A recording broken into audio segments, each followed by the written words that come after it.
No? Okay. This. Do you guys see this? Look how cool this is.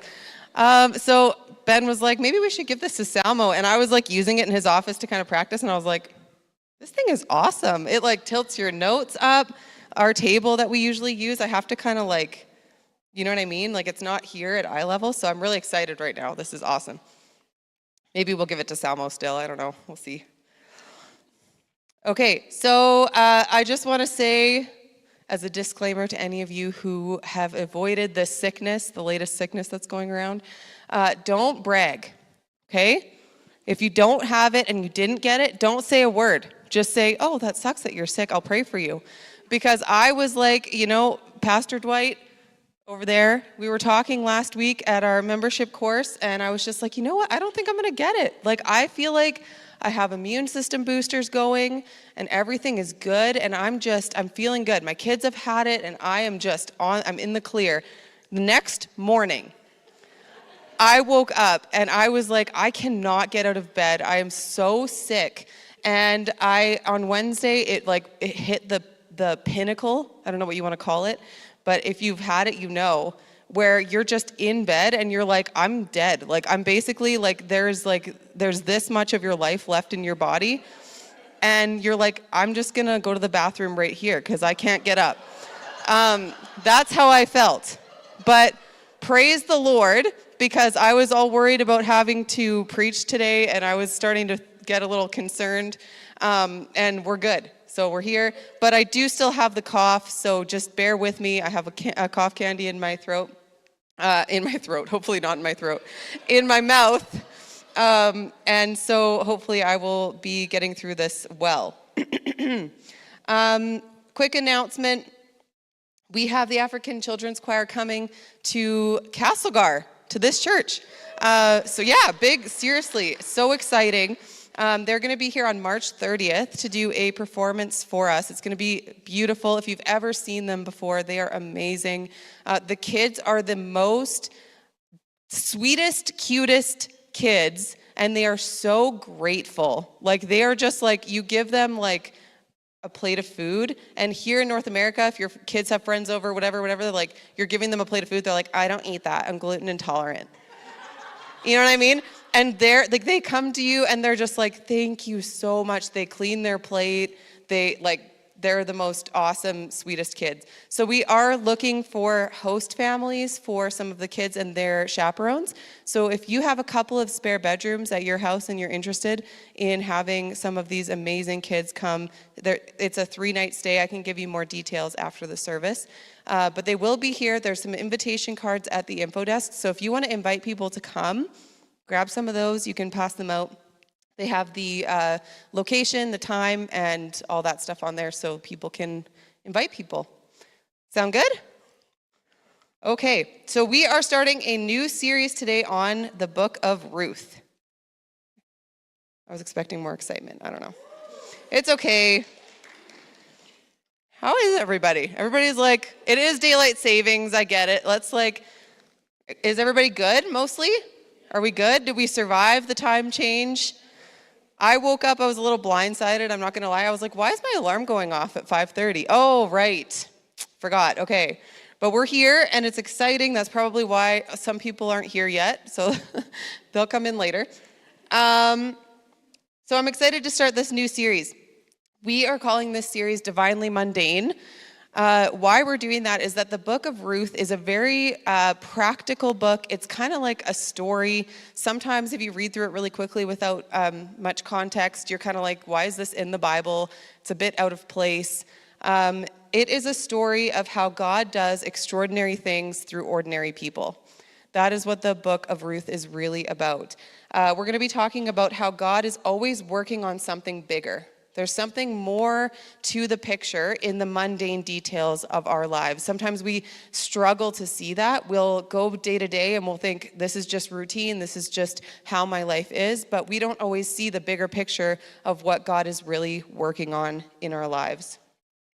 It's also interesting in the book of Ruth because although God is not mentioned tons in that book, it's actually kind of surprising. His fingerprints are all over it.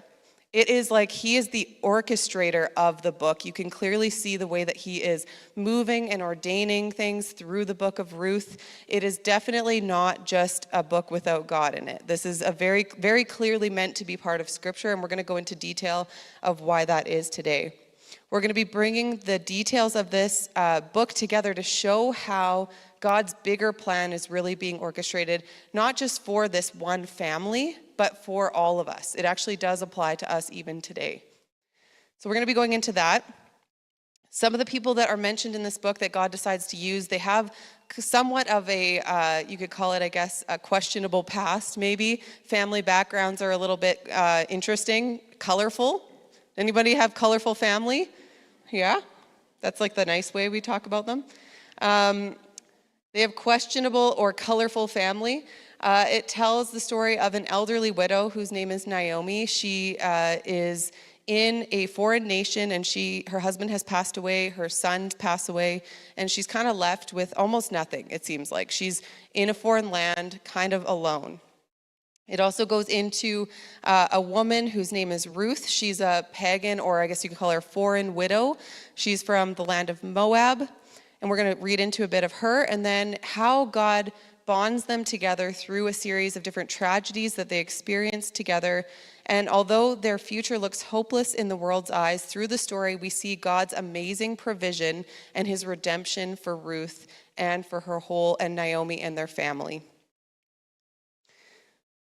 Boaz is another character that comes up in this story. We're not going to read about him today, but I wanted to introduce him. He is the one who God sends to, I guess you could call it, redeem Ruth and Naomi's family. He's actually the son of a Canaanite prostitute. You've probably read about her. She's in the Bible. Her name's Rahab.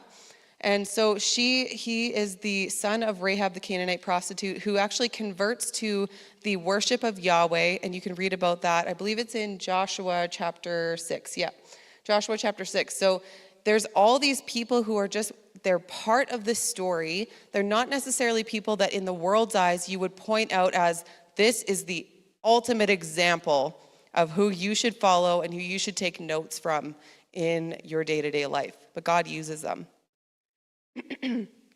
The amazing thing about this book is that Ruth clearly foreshadows the coming of Jesus. This is why this applies to us as well. So through the book, we're going to read that although Boaz, he's one of the main characters, although he redeems one family, his character is foreshadowing Jesus, who comes to redeem the whole world. That's why I'm saying this book that seems kind of mundane, it seems kind of like, oh, it's 4 chapters about this family, is actually a lot bigger and involves the entire world. It's foreshadowing something that it actually impacts us even today. So Ruth, Naomi, and Boaz were just ordinary people that God used. They were a small piece of the puzzle pointing to the true Redeemer. This series is going to take us all the way up to Easter. We're going to be leading into Jesus' sacrifice, to Palm Sunday, to Jesus' sacrifice, and to his resurrection with this book. So as we do that, I want us to keep 2 questions in mind. So 2 kind of main themes through this series. Number 1 is, how does this story point to the love and grace of Jesus and his redemption of us and all the world? And number 2 is, how does God work in the seemingly mundane details of people's lives? And then that translates to, how can he work in the details of my life? How is he at work in the details of my life? The amazing thing about this book is that although Ruth and Naomi and Boaz probably had no idea the part they were going to be playing, God had this much bigger plan. And because we're born so many thousands of years later, we get to see it in its part, all of it. We get to see the things that they only saw in part. And so it's really amazing because we can apply the fullness of what God was intending with this story to our lives today. Sometimes we can struggle to see God moving, and this book makes it clear that God is moving. We'll catch a glimpse of how he works in the seemingly ordinary to accomplish his much bigger purpose.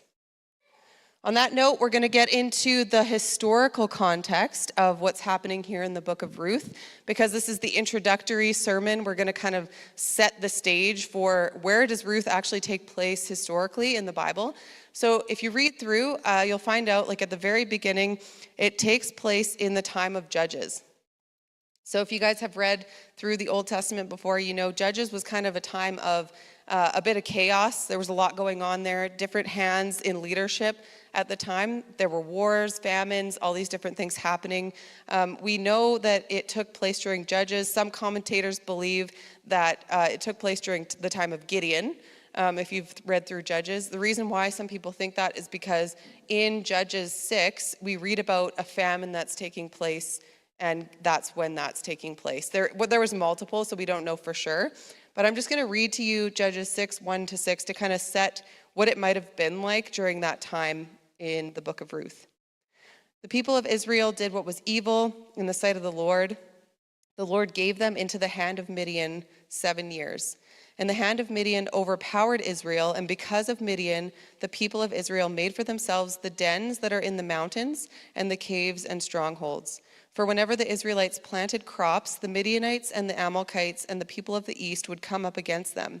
They would encamp against them and devour the produce of the land as far as Gaza and leave no sustenance in Israel, no sheep or ox or donkey, for they would come up with their livestock and their tents. They would come like locusts in number. Both they and their camels could not be counted, so they laid waste the land as they came in. And Israel was brought very low because of Midian, and the people of Israel cried out for help to the Lord.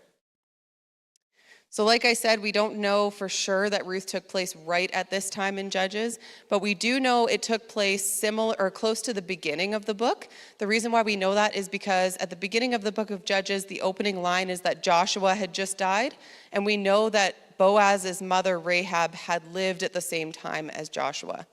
So there's kind of like a chronology that's happening there. Joshua has died, Boaz is in adulthood, so we know that at some point in there is when the book of Ruth has taken place. So these take place at a very dark time in Israel's history. There were wars, there were corrupt leaders. God was establishing judges who were overseeing the people, and sometimes those judges did well, and sometimes they led Israel astray. There was a lot of idolatry happening. Shout out to our last series on big tools versus, what was it? Basic tools versus big idols. Here we go. I got it. And so if we are thinking about how it might have been there with the idolatry that was taking place, there was a lot of upheaval. It wasn't really settled. It wasn't very peaceful. There were wars and invasions happening. And what would happen at that time is that God would use famines, and he would use these invasions to try to draw people back to himself, to remind them of their need for him. And oftentimes this would happen through very difficult situations that these people would have to turn their hearts back to him. We see an example of this in Judges 2, 11-13. It says, the people of Israel did what was evil in the sight of the Lord, and they served the Baals and abandoned the Lord, the God of their fathers, who had brought them out of the land of Egypt. They went after other gods from among the gods of the people who were around them. They bowed down and provoked the Lord to anger. They abandoned the Lord and served the Baals and the Ashtoreth. So God used famines to draw his people back to himself. And then when the people would turn their hearts back to him, when they would repent, he would remove the famine. He would bring the land back. He would stop the invasions from happening. So it was kind of like this cycle. Like the people would turn their hearts away from God. It happens all through even Kings, like if you read through the books of 1st and 2nd Kings, where the people will turn their hearts away from God, and then invasions would happen, and things would happen to them, and then they'd be like, oh no, and they turn back. And it would just be again and again and again and again, and God would always take them back. He would just forgive them. Yes, there were consequences, but his desire was always for them to be drawn closer to himself. So that's what's happening here at the beginning of the book of Ruth. There's a famine that's happening. There's no food. And this is where the setting of the book of Ruth is. So we're going to start in Ruth chapter 1, starting at verse 1 and going to verse 5, if you have your Bibles with you. In the days when the judges ruled, there was a famine in the land, and a man of Bethlehem in Judah went to sojourn in the country of Moab, he and his wife and 2 sons. The name of the man was Elimelech, and the name of his wife was Naomi. The names of the 2 sons were Mahlon and Chilion. They were Ephrathites from Bethlehem in Judah. They went into the country of Moab and remained there. But Elimelech, the husband of Naomi, died, and she was left with her 2 sons. These took Moabite wives. The name of one was Orpah, and the name of the other was Ruth. They lived there about 10 years, and both Mahlon and Chilion died, so that the woman was left without her 2 sons and her husband. So at the opening of the book of Ruth, we see that the promised land that God had given to the Israelites has been reduced to pretty much nothing. There isn't a whole lot that the people can live on there. It says that there's a famine. And so at this point in time, we're introduced to an Israelite family that would have been living in Israel at that time. They were living near Bethlehem, or in Bethlehem, sorry. So there's 4 people in this family. Elimelech, try to say that 5 times fast. Elimelech, I'm probably going to get it wrong at least once. So there's Elimelech, who's the father. There's Naomi, who's the mother, and then there's 2 sons. And I did Google how to say their names. Mahlon and Chilion. They became so desperate during this famine that they actually went to an enemy nation to try to get away from it. They were so hungry, they were either that or they were just like, we'll just go and we'll ride it out somewhere else. We know God's gonna, do his thing. There's all these cycles that we've been going through as a nation, but until, we get back to the good cycle, we're just gonna go find a spot somewhere where there's already food. So a little background about the Moabite people is that they are enemies of Israel. If you know anything about the Old Testament and how some of these nations came to be, often it was one descendant that kind of would go out, and then we know there's this one person that started that people. And so with this particular people, how they began is they were descendants of Abraham's nephew Lot. If you've read through the Old Testament at all, you know that Abraham was called out into the wilderness to follow Yahweh, this God that he had probably never heard of, but he was confronted one day and called out. His nephew Lot went with him and ended up living in a really rough area called Sodom and Gomorrah, where it's literally says in the Bible there was not even 10 righteous people living. It's pretty crazy. I don't know what that would look like. So he was living in this city, and God is like, this city's going down. Nobody righteous lives there. But Abraham says, just, maybe just save 10 people. And eventually it gets to 10 people because he says a bunch more. And then God's like, there's not even that many. There's not even that many. There's not even that many. And then he finally gets to 10 and God's like, there's not even 10. And so finally an angel leads Lot out of the city with his family to save just him. And it ends up destroying the city. So Lot and his 2 daughters are living out in the wilderness. They're not living in a city anymore. I don't really know why that is, but it turns out they're living out in the mountains. And Lot's daughters are just like, there's nobody here for us to marry. What are we gonna do? We're just gonna live here in a cave with our dad? And so they do some weird stuff, which you can read about, and they get pregnant. And I'm just not gonna say exactly what happened. And so they got pregnant, and the oldest daughter had a son named Moab. He would actually later become the Moabite people. So Naomi and her family are living among these people, the nation that has come from that line of people. And in the Moabite culture, they worshipped a god named Shemosh. And so Shemosh was a pagan god who actually, it was part of the worship to him to offer human sacrifices. So this is kind of the land that they're going to. They're going from a land that also has idolatry happening, otherwise there wouldn't have been that famine. And they're going to a land that has more idolatry. They're actually going to a land where human sacrifice is happening regularly. So they're living among the Moabites. It's understandable, I think it's good to humanize the people in the Bible sometimes. It's understandable that Elimelech would be thinking to himself, I wonder what I can do to try to provide for my family. He has kids. At this point, our preaching team made a really good point. If his sons had been older, like adulthood, they would have been married. And so at this point, his kids haven't gotten married yet, so they're young enough that he's thinking, how am I going to provide for my family during this famine? And so it's not that Elimelech is this villain, but it is worth noting that he took his family and led them away from the promises of God. God had promised his people this land, and regardless of how they felt in that moment about his provision for them, about what was going on, this was his promise for his people. Elimelech had likely been around for a while. He'd likely experienced God's provision in the land and seen that cycle that we were talking about earlier of where God disciplined his people in love, trying to draw them back to himself, and then where he provided for them, where he would come through and show them that he cared and loved them, that he really just wanted them to be close to himself. And so at this point, Elimelech has set out for a nation where idolatry is even more widespread. And like I had said at the beginning, idolatry is the very reason the famine was taking place. It's this heart posture thing that Israel had dealt with for a long time of things got too good, life got too comfortable, and they were just like, I don't really need God anymore. I'm going to turn to the things that satisfy my flesh. And so Elimelech is actually spending time in a nation where this is even more of a temptation with his family.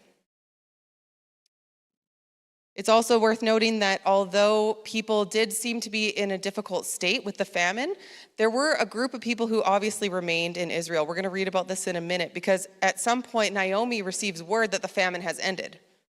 So if she's able to receive word the famine has ended, clearly some people stayed behind. And clearly those people survived. I don't know how that happened or what happened there, but I'm just setting the stage for what was really going on here. So the consequences of this family's decision to go to Moab were that Naomi and Elimelech's sons reached their marriageable age when they were living in this other nation. And so from there, they marry women from that nation. They marry Moabite women. But God had forbidden Israel to take wives from other nations because this would, again, perpetuate this issue, right? We've talked about how idolatry was kind of a constant thing that they were struggling with.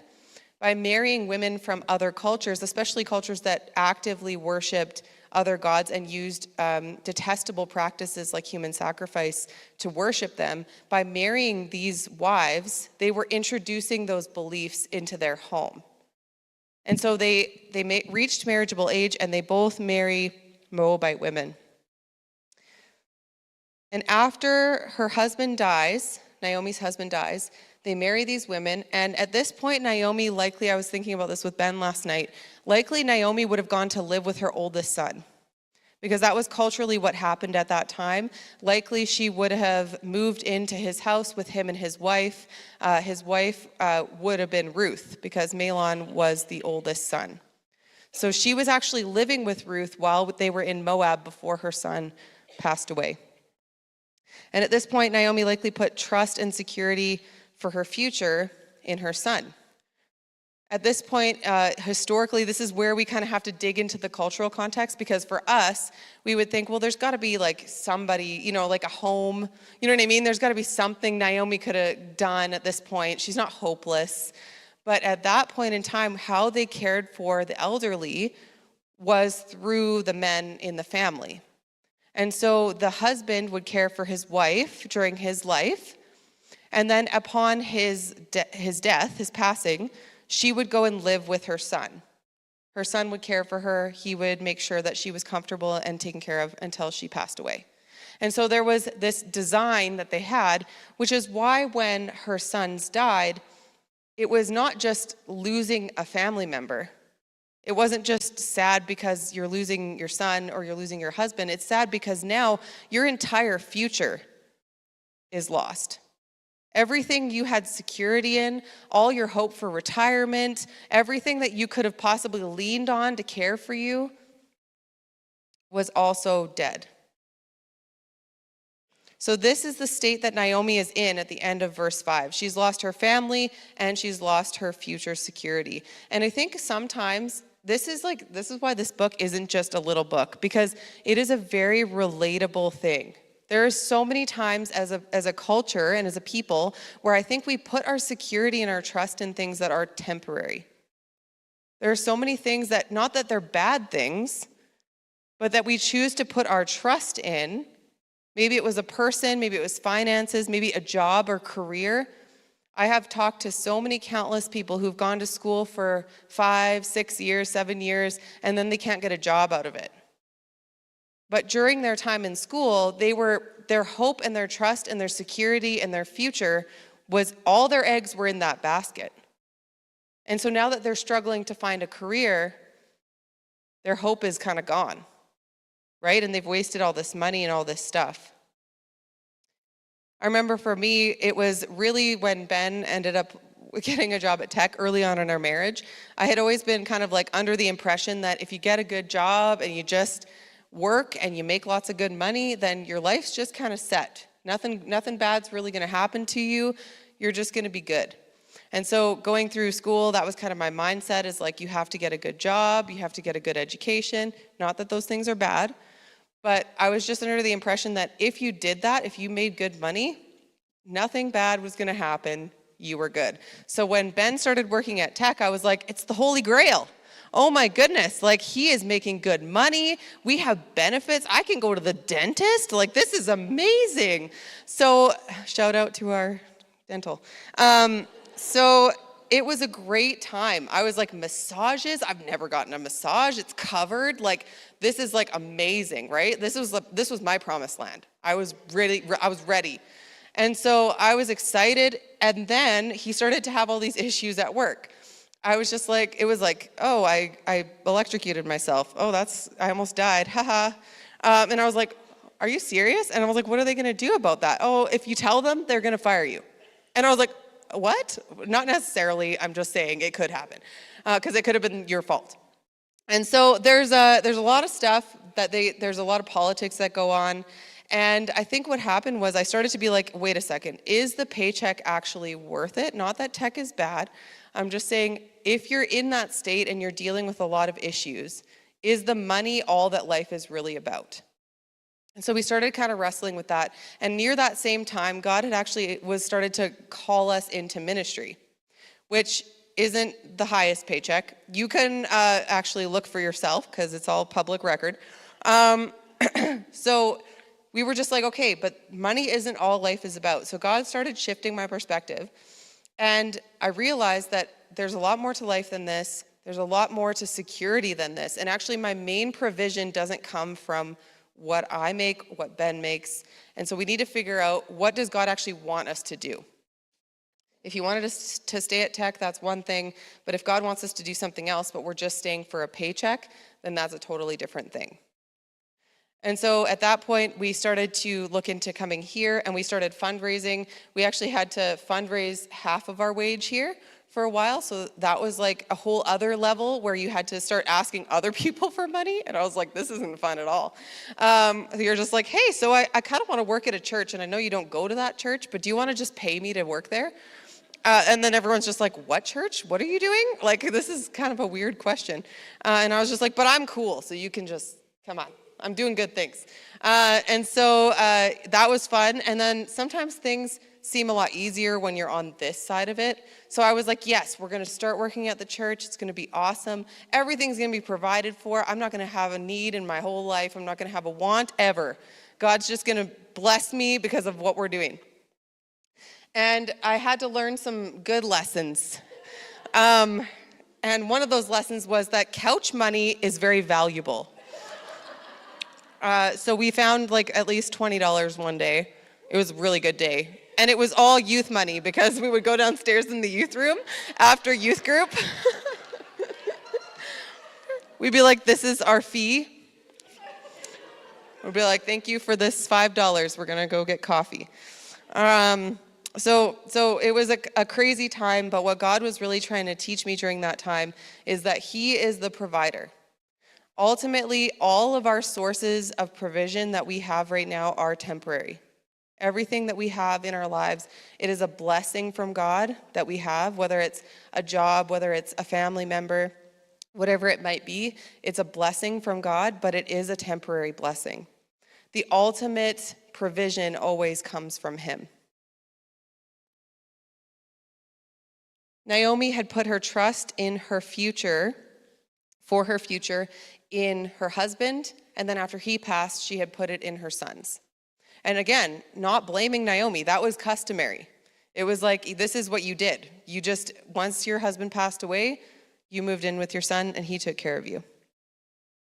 But because of this, she couldn't see how God could redeem her situation.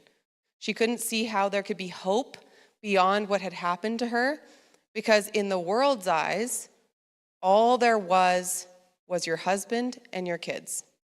If you were a widow at that time, those were your options. And now that she no longer had that, and she couldn't see anything bigger, she was kind of like, well, I guess that's it for me. So we're going to continue on in Ruth 1, 6-13. Then she arose with her daughters-in-law to return to the country of Moab, for she had heard in the fields of Moab that the Lord had visited his people and given them food. So she set out from the place where she was with her 2 daughters-in-law, and they went on the way to return to the land of Judah. But Naomi said to her 2 daughters-in-law, "Go, return each of you to her mother's house. May the Lord deal kindly with you as you have dealt with the dead and with me. The Lord grant that you may find rest, each of you, in the house of her husband." Then she kissed them, and they lifted up their voices and wept. They said to her, "No, we will return with you to your people." But Naomi said, "Turn back, my daughters. Why will you go with me? Have I yet sons in my womb, that they may become your husbands? Turn back, my daughters. Go your way, for I am too old to have a husband. If I should say I have hope, even if I should have a husband this night and should bear sons, would you therefore wait till they were grown? Would you therefore refrain from marrying? No, my daughters, for it is exceedingly bitter for me for your sake, that the hand of the Lord has gone out against me." So at this point in time, there's nothing left in Moab for Naomi. She wakes up probably a little while after her sons have passed, and she's just like, there's nothing here for me. I'm going back to Bethlehem. She heard again, as I talked about earlier, that the famine was over. So there's food again in Israel. And we'll talk about this later in the series, there are some laws that provide for those who are poor in the land of Israel. So she's probably thinking, at least I'll have food there. So she decides to go back, and her daughters-in-law decide to go with her. And as a side note, this really seems to speak a lot of who Naomi was. Because these are 2 Moabite women, they're from another culture, and they are going with her to a foreign land, and she's not blood related to them. And so their relationship with their mother-in-law is clearly strong. Going through something as awful as they did together really must have connected them on a deeper level. So as Naomi decides to go, her daughters-in-law, Orpah and Ruth, also decide to go with her. At this point, it says that it doesn't say that Orpah and Ruth have decided to leave their gods. So they actually still worship these other gods. They're not necessarily removed from their culture, but they're wanting to go with her. When they had traveled a ways, it seems like Naomi maybe had some time to think. Maybe she's starting to think about her own circumstances once she arrives in Bethlehem. And then she starts to say, you know what? I don't think you guys should come with me. There's nothing for you there. I know what it's like to be a widow in a foreign land. You guys shouldn't come with me. That's going to be your situation if you come with me. And so she starts to tell them, you should go back home. She has no security or future to offer them, like we talked about earlier, right? She has no home waiting for her. She has no retirement plan waiting for her. She has nothing that she can offer them. And so for her, this is out of love. She's not like, I don't want you guys with me. She loves them and she wants them to have a future. So she says, go back to your mother's house. Their mother is going to be able to provide for them in a way that Naomi cannot. Basically, what's happening here is that she's trying to let them off the hook. She's like, you know what? I see what you guys are doing. I see that you love me. I see that you care for me. But really, she's like, there's nothing for you here. I have nothing to offer you. Please just go back to your mother's home.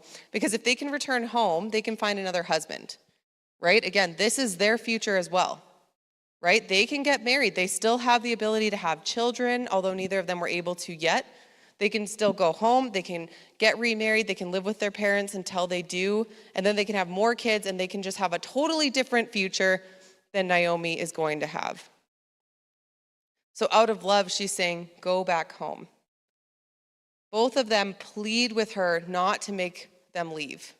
They're like, please don't make us leave you. We love you, Naomi. Let us stay with you. But she says, you need to know what you're giving up. You need to understand, you need to count the cost of coming with me. What are you going to be giving up by coming with me? She's never going to get married again. She's too old. Okay, so why is she saying this? Why is she saying, I can't have more kids? What are you going to do? Wait for my kids and wait for me to have more sons and then marry those sons? The reason why is that they're alluding to something that we're going to talk about later, which is the kinsman redeemer law. And so during that time, if a woman died and she had not had a child, she had no heir, then the next closest male relative would be his duty to marry her. He would marry her, and their firstborn son would actually get the inheritance of, my distraction, I was like, okay. The oldest son would get the inheritance of her first husband. And so that would actually keep the family land in the family. So your firstborn son wouldn't be your child. It would be your child biologically, but you would be giving that child to a person who had passed away. It's pretty crazy. So she's basically saying, I can't give you a kinsman redeemer. I can't give you a husband to marry. So you need to go back to where your home is so you can find somebody who will marry you, who can take care of you. The cost of coming with Naomi is that they would have the same hopeless future she does, because she has no hope of a prospect for them to marry in the land of Bethlehem. She reminds them that she has only bitterness and hopelessness, and that they still have the opportunity to have hope. All they have to do is return to Moab. So let's find out how they respond. Chapter 1, 14 to 18. And they lift up their voices and they weep. And Orpah kissed her mother-in-law, and Ruth clung to her. She said, see, your sister-in-law has gone back to her people and to her gods. Return after your sister-in-law. But Ruth said, don't urge me to leave you or to return from following you, for where you go, I will go. Where you lodge, I will lodge. Your people will be my people, and your God will be my God. Where you die, I will die, and there I will be buried. May the Lord do so to me and more also, if anything but death parts me from you. And when Naomi saw that she was determined to go with her, she said no more. So at this point, she says, see, your sister-in-law has gone back to her people. Look, she's turning around. She's kissed me goodbye. She's off the hook. And she's saying, you should go with her. Go home. And Ruth says, no, I am not going anywhere. She decides that although Orpah loves Naomi, she's counting the cost, and the cost is too great. She's like, you're right. Leaving my people, leaving my future security, leaving all these things behind that I know, I love you, but you're right. It's too much. But what's interesting here is that the same exact speech that Naomi gives, it turns Orpah around. Orpah's like, you're right, I'm done, I'm going. But it actually only strengthens Ruth. It strengthens her determination to go with Naomi. And this is such a great illustration of the choice that so many of us, all of us, will face or have faced at some point in our lives. Jesus has also said we have to count the cost to follow him. He has also said that there is a price. And yes, he's paid the ultimate price, but our life shouldn't look the same. When we follow him, we do give things up. We give up our old mindset. We give up our old habits. We give up our sin. And we say, God, like, help me, change me. And so this is actually Ruth's conversion moment. This is her moment of where she turns her back on her old ways, her old life, and she decides to turn and follow Naomi, but not just Naomi, Naomi's God. This is Ruth's moment of saying, I want to follow Yahweh. She says this in a really beautiful way. She says, where you go, I will go. This is to an enemy nation. Again, she's an enemy of Israel. She knows that, her people. She's like, where you go, I will go. Where you stay, I will stay. Naomi just told her she's going to be homeless. She's like, I don't care. Where you stay, I will stay. Your people will be my people. This is her way of saying, I'm no longer associating with my Moabite people. Now I'm going to be associating with your people, whether or not they accept me when I get there. Your God will be my God. This is her commitment to, I am going to be following your God. I am denouncing my old beliefs. No longer will I worship this God that I've used to worship. I'm turning my heart to worship your God. She has counted the cost of following Naomi, and she's willing to give up everything. Everything that she knows to follow her and her God. Why did these two women from similar backgrounds that went through a similar tragedy respond so differently to the same invitation? The reason could be none other than God. God had his hand in this. And that's what I'm saying when I say God's fingerprints are all over the book of Ruth. He clearly ordains, he clearly moves in people's hearts. He's clearly moving in Ruth's heart. And her going with Naomi is the first step to God redeeming Naomi and her family. But she doesn't recognize that yet. When Naomi realizes that Ruth isn't going to be persuaded, she's like, okay, I'm going to stop trying to convince you. I've done my part. You're obviously coming with me. And they travel together the rest of the way. So when they arrive, this is what happens. So the two of them went on until they came to Bethlehem. And when they came to Bethlehem, the whole town was stirred because of them. The women said, is this Naomi? She said to them, do not call me Naomi, call me Mara.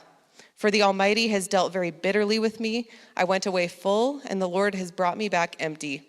Why call me Naomi when the Lord has testified against me, and the Almighty has brought calamity upon me?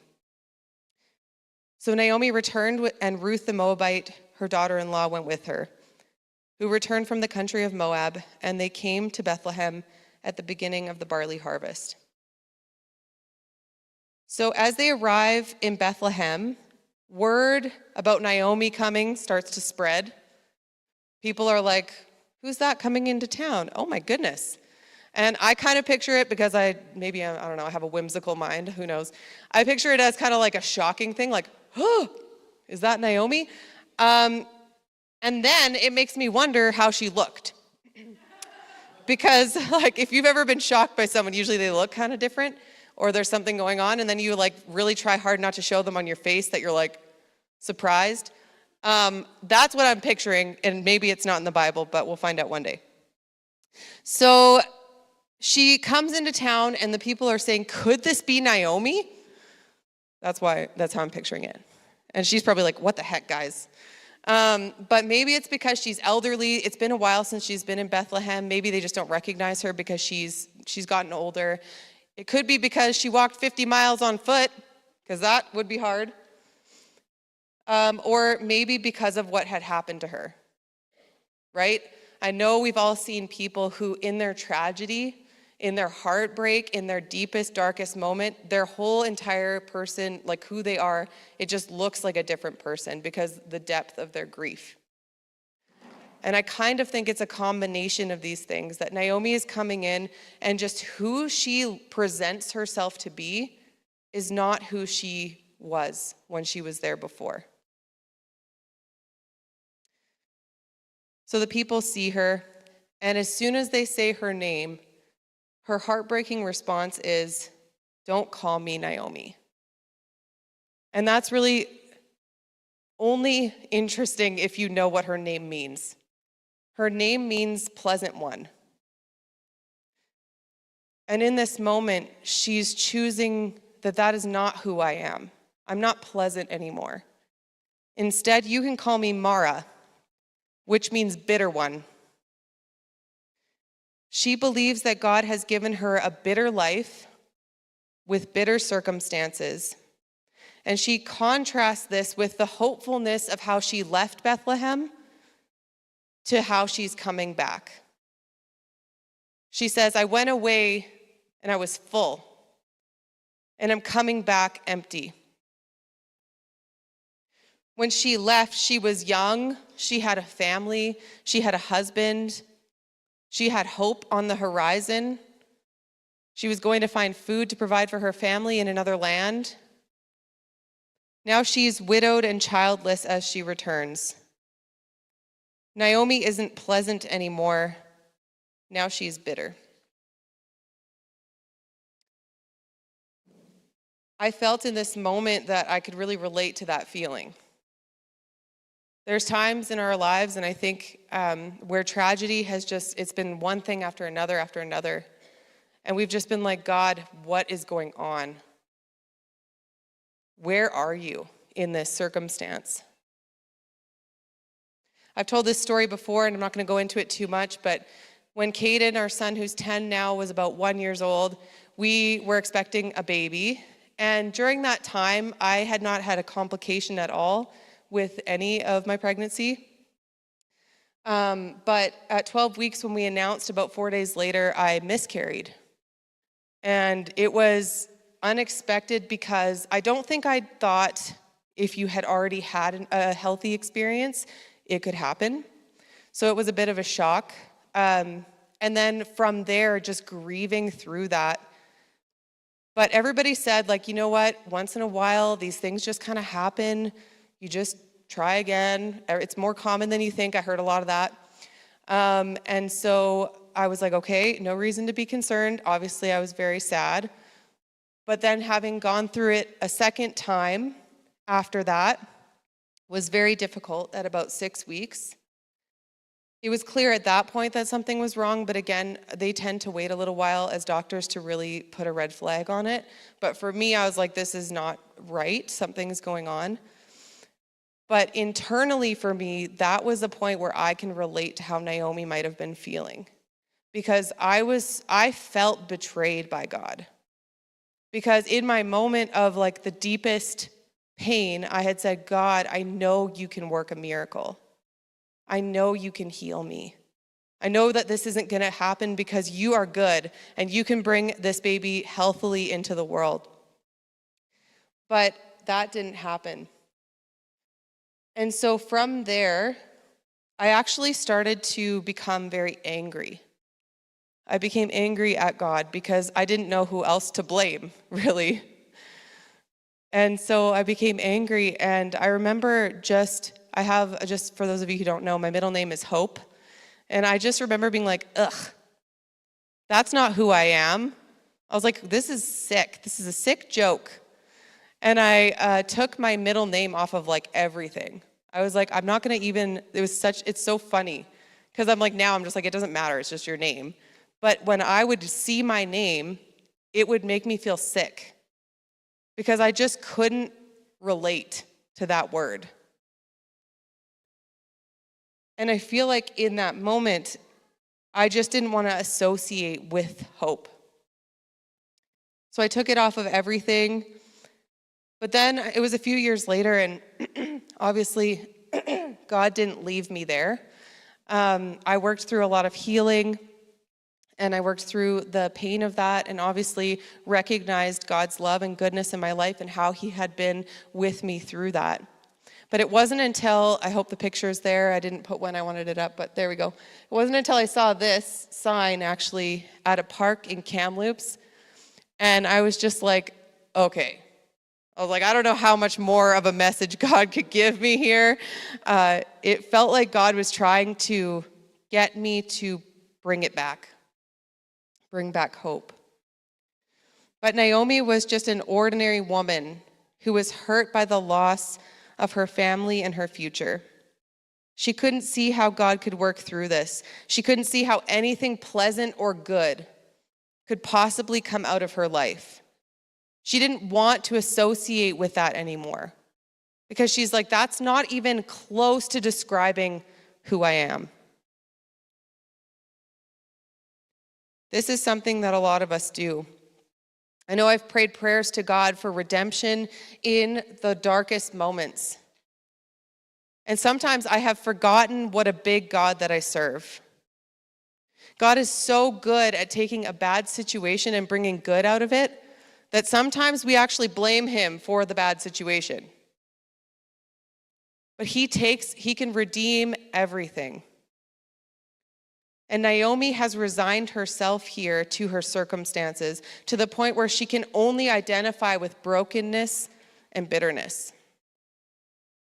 She couldn't see the bigger plan that God was already working out in the mundane details of her ordinary life.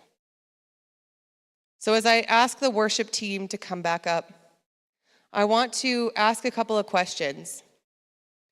Number one is, how is God working in the mundane details to do something extraordinary? And how can I obediently say yes to being a part of what he's already doing? What's amazing to me so far in this story is that God loves to use ordinary people. He loves to bring about his amazing work through people who just say yes. He used Naomi, an elderly widow who had left a pagan nation, or left her promise, God's promise, to go to a pagan nation. He used her. He used Ruth, the daughter of a people born out of incest, who were worshiping a pagan god, people who were enemies of Israel. Later on, he uses Boaz, who we read about at the beginning, the son of a Gentile prostitute, Rahab, who was adopted into worship of Yahweh. And he uses me, a woman who gave into bitterness and anger towards the Lord when I went through tragedy in my own life.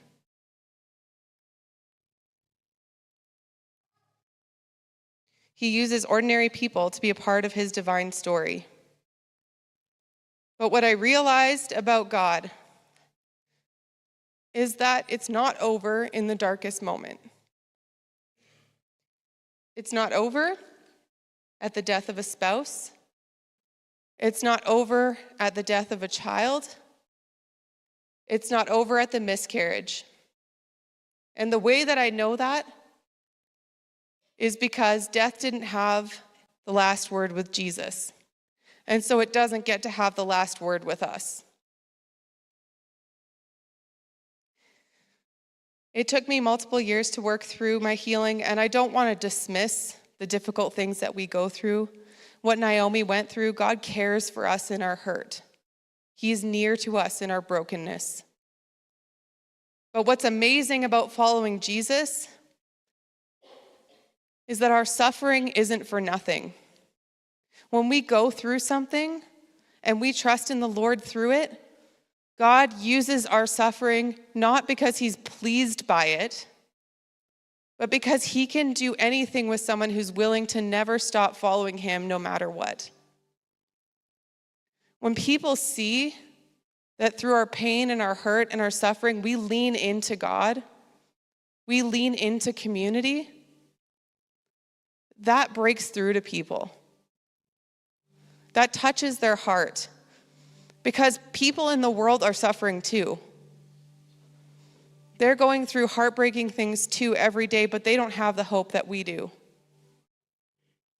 This is all they have, this world, this life.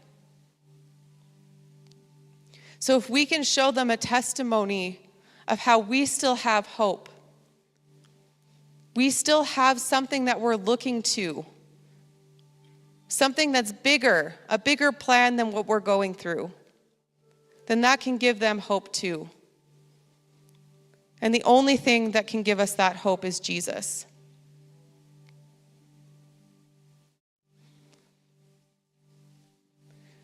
God's plan is bigger, and my favorite thing about leaning into Jesus during hard things is that the enemy doesn't get to have the last word. He doesn't get to dictate how my story ends.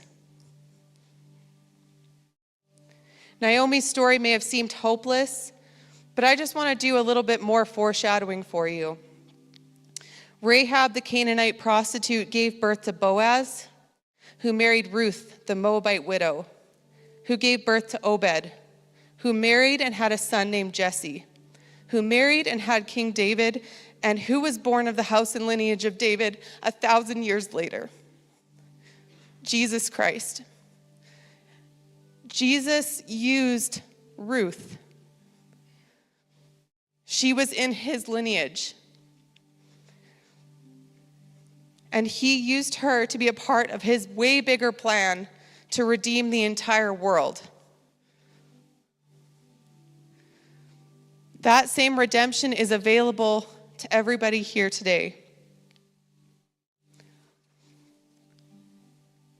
The seemingly mundane details of our lives in the hands of a creative God can do so much more than we can ever think or imagine. If you think that God can't use you because of your family background, because of the things that have happened to you, do you think he doesn't want you because of something that you did? It's not true. He came here to redeem everyone. And we see this through the people he used in his lineage. No matter where you've come from, no matter what's happened to you, no matter what you've done, God has a bigger plan for your life. He will redeem our circumstances. He will redeem our life. And the suffering that you went through or are going through will not be for nothing. We want to give an opportunity for people to accept Jesus into their life. If you don't know what that means that you just want to make a decision that, just like how Ruth made, she said, this old life that I've been living, I don't want it anymore. I don't want these things that I've been serving, these idols I've been serving in my life. I'm going to turn my heart to the Lord. I'm going to give him my life, and one step at a time, he's going to show me what it looks like to live for him. It's probably the biggest decision that you'll make, but it's also the best one. And so we want to give an opportunity for that, and we're going to have people in the prayer corner to pray for you. But I'm just going to close in prayer, and if that's something, or if you need prayer for any reason, I would just encourage you to take a step of faith. Step out in boldness. If the Holy Spirit has been prompting your heart today, I encourage you to just step out in faith and ask for prayer, or to spend some time in prayer with someone nearby. So I'm just going to close in prayer. God, thank you for your word. Thank you that despite the mundane, despite the things that we look at and we just think are ordinary, you use us, Lord. Although we are ordinary people, you are an extraordinary God.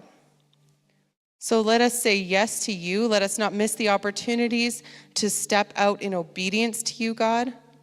Let us never feel stuck in our past, but to remember that you are our Redeemer. God, you are bigger than our failures. We're not the sum of our past or what we've done or what has happened to us. You don't need us to be extraordinary to use us, because you use ordinary people to create something beautiful. And the best part of this is that because your plan is so big, no one gets the glory but you. So for those you are calling to yourself, God, I ask that they would bravely step out in faith, that they would make a commitment to you today, not out of obligation, but out of a love for you and a desire to be transformed by you.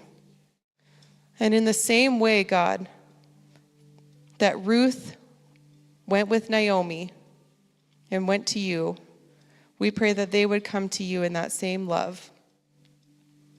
In Jesus' holy name, amen.